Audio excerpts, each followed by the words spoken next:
30-day K-drama challenge, day number 12, most heartbreaking second lead story. Now, I usually try to keep these videos under 60 seconds. I don't know if I can do it for this one because in order to understand how heartbreaking it is, I gotta really break down the show for y'all just a little bit.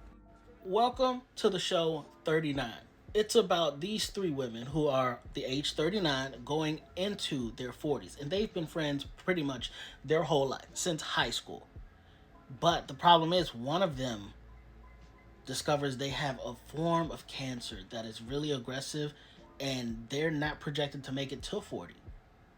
Now, you could argue that there is no second lead in this show. Well, there is. This is the lead. It's really about her and him, but the other two ladies are just as important. So it's really hard to say they're a second lead when the story is really kind of about the three of them. But since the mainly focuses on her, I'm going to quantify both of them as second leads. She's the one that has the cancer, and she's been feeling this dude since her high school day. I think college days. Problem is, he's married with a kid. But of course, things ensue. So they could never be together, but she was still hanging with him. She never let him hit because he was married. She told him, if you want to be with me, you got to get divorced and then we can be together. So they would sometimes stay with each other, but she would never let him hit. She had a boundary. It would never get physical. She would never let it cross that.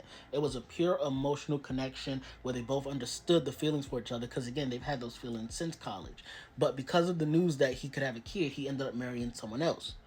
Now, once the revelation to all of them, because she don't even know.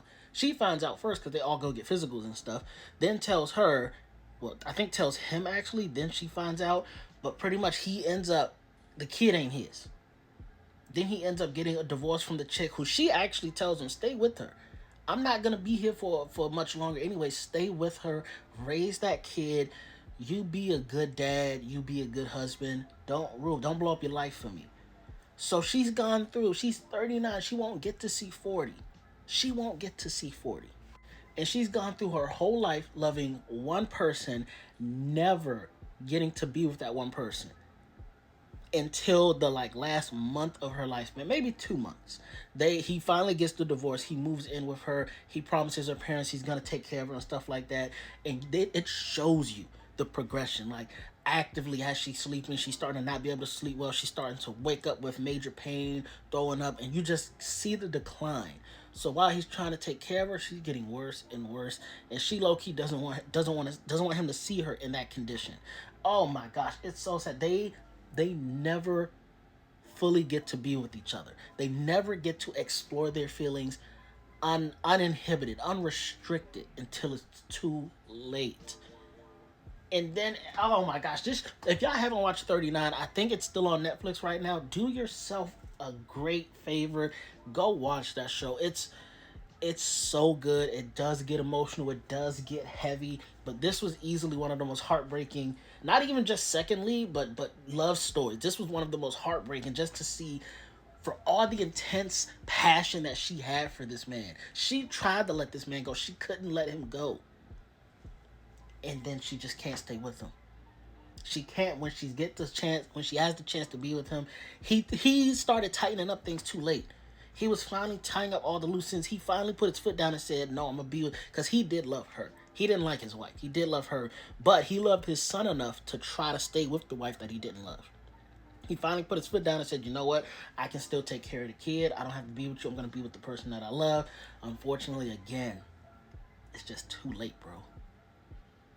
Not really a happy ending. She gives him a list of things she wants him to do after she's gone, and then we see a couple months after she passes, one of her wishes was that he always decorates a Christmas tree and makes it look pretty. That's the last thing we see him doing in her apartment. So after she passes, he takes on the apartment in his name. He's decorating the tree. He sits on the couch. He looks at it and he goes, I miss you, and just starts crying on the couch by himself. Oh, this show's so heavy. This romance heavy. You can't find a heavier romance than this one. Oh, and I don't remember his name. Her name was Cha Young, I believe. I could be, no, I'm pretty sure. I'm like 95% certain. Her name was Cha Young. Again, the show was called 39. Make sure y'all check it out. Highly recommend.